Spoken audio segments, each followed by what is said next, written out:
श्रोतेहो नमस्कार. प्रासंगिक या कार्यक्रमात आपलं स्वागत आहे. काही लोक स्वतःसाठी जगत नाहीत, ते इतिहास जपण्यासाठी आयुष्य घालवतात. स्वतःच्या कष्टानं, निष्ठेनं आणि आढळ ध्येयानं मराठेशाहीचा इतिहास जिवंत ठेवणारे थोर इतिहास संशोधक, व्युत्पन्न कवी आणि अद्वितीय नाटककार वासुदेव शास्त्री खरे. आज 11 जून त्यांच्या स्मृतिदिनानिमित्त त्यांच्या या विविधांगी आणि दैदिप्यमान जीवन प्रवासाचा आढावा घेणारा हा विशेष प्रासंगिक कार्यक्रम. वासुदेव शास्त्रींचा जन्म 5 ऑगस्ट 1858 रोजी रत्नागिरी जिल्ह्यातील गुहागर इथं एका संस्कृतज्ञ घराण्यात झाला. घरातूनच मिळालेला संस्कृतचा वारसा पुढे सातारच्या अनंत शास्त्री गजेंद्रगडकरांकडे घेतलेल्या संस्कृतच्या शिक्षणानं अधिक समृद्ध झाला. शिक्षणानंतर शास्त्रीबुवा पुण्यात आले. इथं जुन्या ग्रंथांच्या जीर्णोद्धारास वाहिलेल्या काव्य इतिहास संग्रह या मासिकाच्या संपादन कार्यात ते मदत करू लागले. आणि मित्रांनो, याच काळात त्यांच्यात इतिहास संशोधनाची खरी आवड निर्माण झाली. याच काळात पुण्यात एक नवा इतिहास घडत होता. विष्णुशास्त्री चिपळूणकर, लोकमान्य टिळक आणि आगरकर यांनी न्यू इंग्लिश स्कूलची स्थापना केली होती. या शाळेच्या पहिल्या शिक्षकांच्या यादीत वासुदेव शास्त्री खरे हे एक प्रमुख नाव होतं.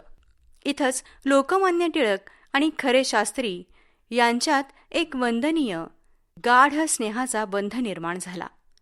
खूप कमी लोकांना माहीत असेल की टिळकांनी सुरू केलेल्या वर्तमानपत्राला केसरी हे नाव आणि त्यावरील स्थिती नोरे दध्या हा ध्येयदर्शक श्लोक स्वतः खरे शास्त्रींनी सुचवला होता. एवढंच नाही तर एकदा शिवाजी छापखान्याला आग लागली तेव्हा केसरीच्या टायपाच्या पेट्या लोकमान्य आणि खरे शास्त्रींनी स्वतः आपल्या खांद्यावरून वाहून मोरोबा दादांच्या वाड्यामध्ये हलवल्या होत्या. विद्यार्थी दशेपासूनच शास्त्रीबुवांना पंडिती काव्य रचनेचा आणि शीघ्र कवित्वाचा नाद होता. पुण्याच्या वास्तव्यात त्यांची ही प्रतिभा अधिक बहरली. त्यांनी 1884 मध्ये समुद्र, 1888 मध्ये यशवंतराव महाकाव्य लिहिले, ज्याला पुढं अनेक पुरस्कार मिळाले. आणि 1890 मध्ये फुटकळ चुटके हे काव्यग्रंथ लिहिले. पण काव्य रचत असतानाच 1885 मध्ये त्यांनी नाट्यलेखनात पाऊल ठेवलं. शिवाजी संभाजी या पितापुत्रांच्या संबंधावर आधारित गुणोत्कर्ष हे त्यांचं पहिलं नाटक रंगमंचावर आलं. ऐतिहासिक पार्श्वभूमी असलेल्या या नाटकानं त्याकाळी प्रचंड लोकप्रियता मिळवली. पुढे लोकमान्यांच्या सांगण्यावरून खरे शास्त्री मिरज हायस्कूलमध्ये संस्कृत शिक्षक म्हणून रुजू झाले आणि त्यांचं उरलेलं आयुष्य मिरजेतच घालवलं. शिक्षकी पेशा आणि इतिहासाचा अभ्यास करून पोट भरत नसे, म्हणून त्यांनी आर्थिक स्थैर्यासाठी नाट्यलेखन चालू ठेवलं. पण त्यांचं जीवित कार्य मात्र वेगळंच होतं. 1882 मध्ये त्यांनी मेणवली येथील दप्तराच्या आधारे नाना फडणवीसांचं चरित्र हे इतिहास क्षेत्रातील आपलं पहिलं पुस्तक प्रकाशित केलं. याच काळात त्यांना समजलं की मिरजमळा येथील पटवर्धनांच्या दप्तरात मराठेशाहीच्या उत्तरार्धातील तब्बल 4 लाख ऐतिहासिक कागदपत्र आहेत. 1892 ते 1897 ही 5 वर्ष शास्त्रीबुवांनी अहोरात्र कष्ट करून त्या दप्तराचा अभ्यास केला आणि 1897 मध्ये त्यांनी ऐतिहासिक लेख संग्रह हे मासिक सुरू करून तो अमूल्य इतिहास महाराष्ट्रासमोर आणण्यास सुरुवात केली. मराठेशाहीच्या उत्तरार्धाचा समग्र राजकीय इतिहास समजून घेण्यासाठी आज या खंडाशिवाय दुसरा पर्याय नाही. 20व्या शतकाच्या सुरुवातीला खरे शास्त्रींचे संशोधन आणि नाट्यलेखन समांतर वेगानं धावत होतं. 1908 मध्ये अधिकार योग, 1909 मध्ये हरिवंशाची बखर यांचं संपादन आणि 1913 मध्ये इचलकरंजी संस्थानाचा इतिहास ही महत्त्वाची पुस्तकं त्यांनी लिहिली. दुसरीकडे रंगभूमीवर त्यांच्या नाटकांचा दबदबा निर्माण झाला होता. 1914 मध्ये तारामंडळ हे सामाजिक ऐतिहासिक नाटक आलं. याच वर्षी लोकमान्य टिळक मंडालेच्या तुरुंगातून सुटून आले आणि मिरजेत शास्त्रीबुवांच्या घरी मुक्कामाला राहिले. 2 जिवलग मित्रांची ही भेट भरत भेटीसारखीच भावूक होती. 1915 मध्ये लोकमान्यांनी आपल्या गीता रहस्य या ग्रंथाची पहिली प्रत शास्त्रीबुवांना वे. शा. वासुदेव शास्त्री खरे यास ग्रंथकर्त्याकडून सप्रेम भेट असं स्वहस्ते लिहून पाठवली. नाट्यप्रवास पुढे चालूच होता.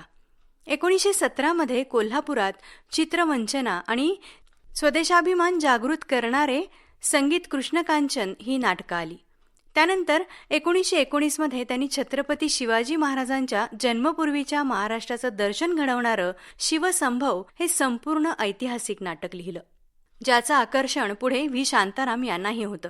1920 त्यांनी मालोजी व शहाजी हे पुस्तक लिहिलं, ज्यासाठी त्यांनी मुघल, आदिलशाही आणि इंग्रज इतिहासकार ग्रँड डफ यांच्या साधनांचा सखोल अभ्यास केला होता.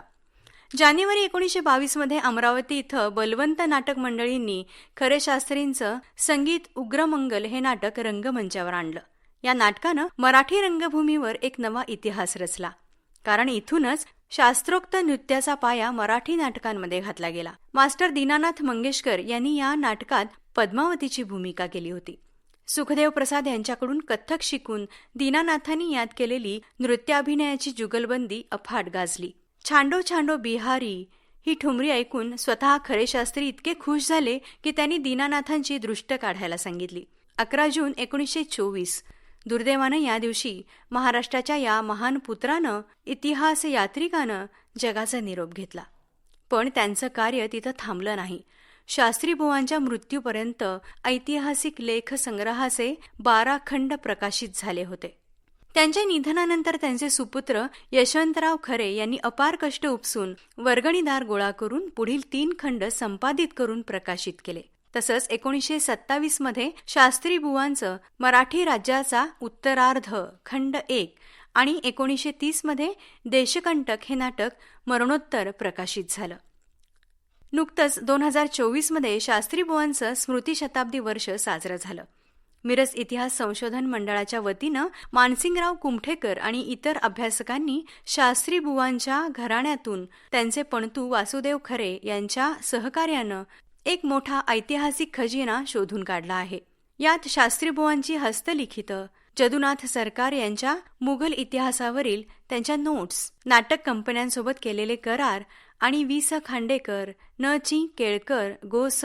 सरदेसाई, बाळासाहेब खेर यांसारख्या दिग्गजांशी झालेला अप्रकाशित पत्रव्यवहार मिळालाय. हा इतिहास आता नव्या पिढीसमोर आणण्याचा संकल्प मिरज इतिहास संशोधन मंडळानं केला आहे. साधन सामग्री नसताना प्रतिकूल परिस्थितीत केवळ मातृभूमीच्या आणि इतिहासाच्या प्रेमापोटी आपलं आयुष्य वाहून घेणाऱ्या अशा ऋषितुल्य व्यक्तिमत्वाला आजच्या पिढीनं ओळखणं ही काळाची गरज आहे. इतिहास जपणाऱ्या या महान कवी, नाटककार आणि इतिहास संशोधक वासुदेव शास्त्री खरे यांच्या स्मृतीस आणि त्यांच्या उत्तुंग कार्याला आमचे कोटी कोटी प्रणाम.